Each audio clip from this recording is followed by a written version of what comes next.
I love the concept of building your legend because it means that you are making real, authentic connections with people that help you deliver value to their lives and help them remember you fondly. This podcast encourages and empowers you to create your own unique real story, develop your own unique real statement, and discover your own unique real self. The power is yours.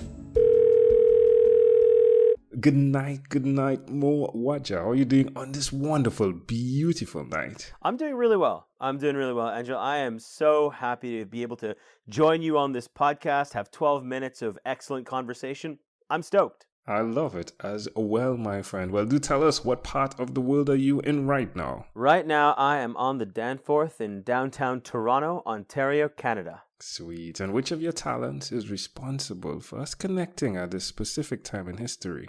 I'd have to say it all comes down to professional speaking and communication. I mean, Angel, I was so thrilled when you reached out to me to talk about, your journey, your podcast, your 12-minute conversations. And I think it's the fact that I myself am a podcaster and I myself am a speaker that really kind of created the opportunity for us to connect. Yeah, where did you get this gift of gab from? Who did you learn it from? I like to think that at least some of it is something that I was born with. I mean, all of us have talents, and luckily I come from a family of talkers. The Wajas are all generally quite good talkers, but I think it was something that was definitely honed over time. I mean, we have the base skill, but over time, I taught myself out of having a lisp when I was quite young, and then moved on to do competitive debate in university, speak competitively, teach professional speaking, and now I speak at conferences on speaking. So it's one of those things where you have a skill, it connects with you, and then you evolve it over time through learning, through experience, through education to become,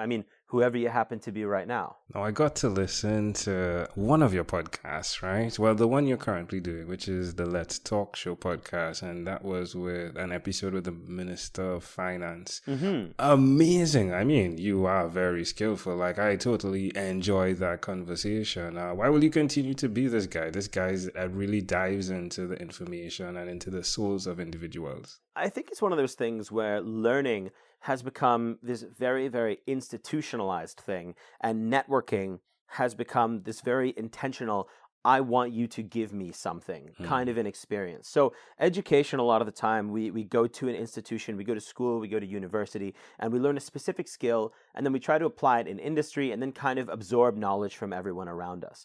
Networking, we're taught that a lot of the time we go with this specific mindset of, I'm going to achieve these 5 goals, I'm going to connect with these people, and they're going to give me a job, become a client, etc. So for me, this podcasting, interviewing, connecting with people is a way to gain knowledge and experience through tapping into the lives of other people in an almost purely selfish way, because I love it. I love learning about people's life and experience. But on the other hand, it gives you this really authentic way to connect with people, because now you're not going out there saying, hey, what can you give me? You're offering them an opportunity to tell their story, talk about their experiences, and really connect with you on a truly authentic, human, and intimate level. And that's what really gets me about that process. I love that. I think if someone asks me what is a podcast, I think I can use those exact quotes right there by Mo Waja to express what a podcast is. Love it, Mo. Well all yours, said. my friend. Well all said. yours.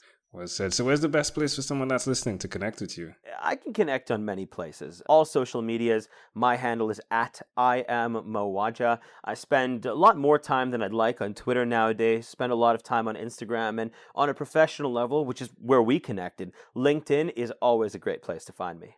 All right. Tell us one other thing that you've done consistently over the last 3 years, please. One thing that I have done consistently over the last 3 years that is not podcasting and not public speaking. I'll give you 2 pieces of it, because one of them is definitely marketing. Marketing and the process of marketing, designing stories, and interacting with storytelling has been significantly important and completely fascinating to me for the last number of years, well beyond 3 years. And right now, for the last little bit, it's all been about nonprofit storytelling. How do you tell a charitable story, a philanthropic story, in a way that connects authentically with people and tells people, what is really a true true story about a person's life and experience in a way that makes other people want to support and want to help. Yeah. And the other one, of course, is, it's important to maintain your fitness. For a while, it's tennis.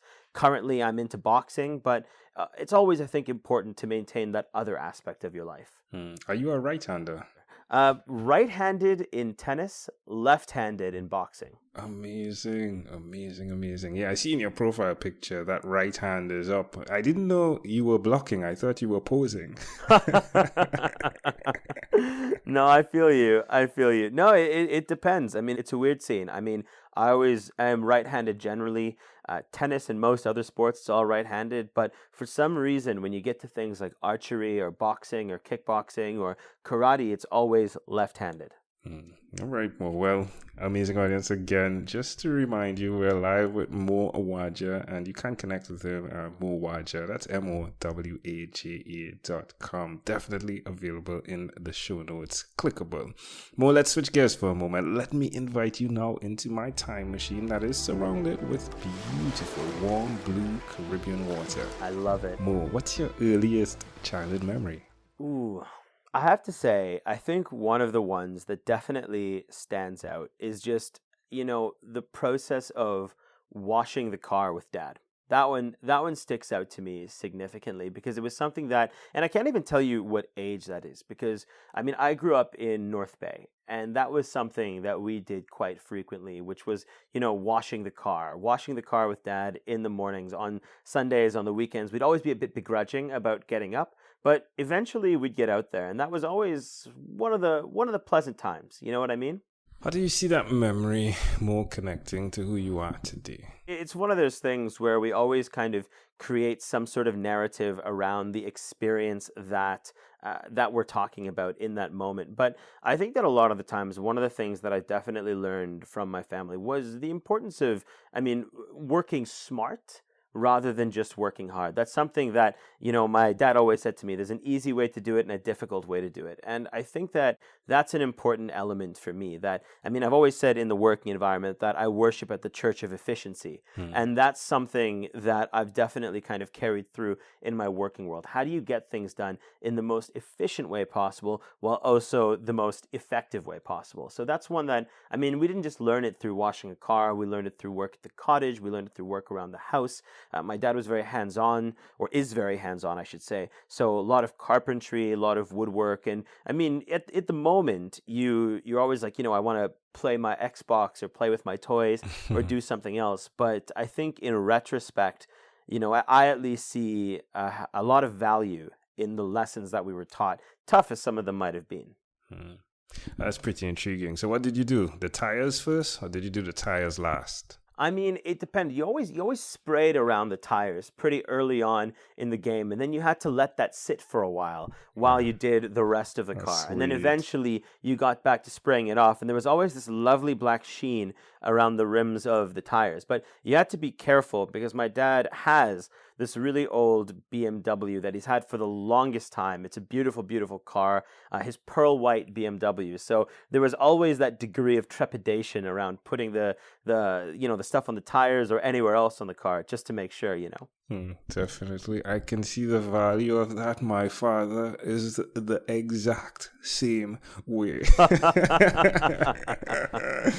But more if we fast forward to when you were 12 years old, what was your favorite song? My favorite song for sure was Photograph by Def Leppard. Now, I'll be honest with you, I wasn't really, and I'm still not necessarily a highly musically inclined individual. Right? I wasn't very musical growing up and didn't really know a lot about music in general. But, as I made friends in middle school and high school, I was introduced to the world of like 70s and 80s rock. And that's something that's always really stuck with me. I have a playlist on Spotify called Rocky Balboa, and it's all just 80s rock songs that are my favorite rock songs out there, all put together.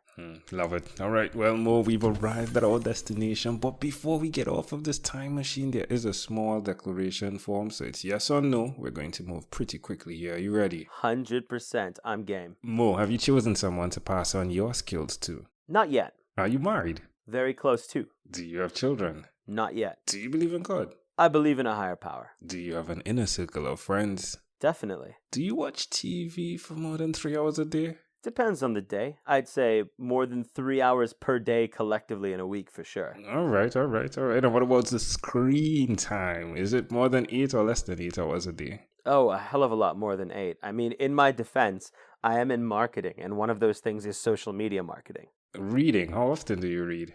As frequently as possible and as voraciously as possible. I definitely do some recreational reading per week. All right. If you, Mo, had to share with us your own unique real statement, a statement that represents who you are, Mo Waja, what would you say that is? Build your legend. And what I mean by that is that there's a lot of noise out there today. No matter what you're doing, no matter who you are, no matter what industry you're in, no matter what your journey is, no matter what your mission is. And it's difficult to get our names out there and connect with people. And this speaks very much to who I am as a marketer. But I think that as we go about building who we are in industry, it's important to recognize how we're perceived by others, how we connect with others, and the authenticity and the value of the connections that we make. Because we meet and connect with so many different people out there all the time, it's easy to have these really transactional relationships that disappear quickly, and we forget people quickly, and we're forgotten quickly. To me, I love the concept of building your legend because it means that you are making, to me, real, authentic connections with people that help you deliver value to their lives and help them remember you fondly. Love it. Well, again, Mo, this has been such a great pleasure. Before you leave, is there anything else you'd like to share with our amazing audience? You know what, Angel? I just want to say that it has been a pleasure chatting with you. I love the concept of this 12-minute conversations. You know, we all have these long-form chats, but it's a skill to deliver value and to draw value from another person in 12 minutes. So I commend you on that. And I definitely want to thank you for having me on your show. Hey, this has been a pleasure. It has been a great pleasure. A pleasure I treasure. Mo Waja, thank you for being on what is inspired by 12-Minute Convos with Angel Jones. This segment has been brought to you by Amazel Enterprise.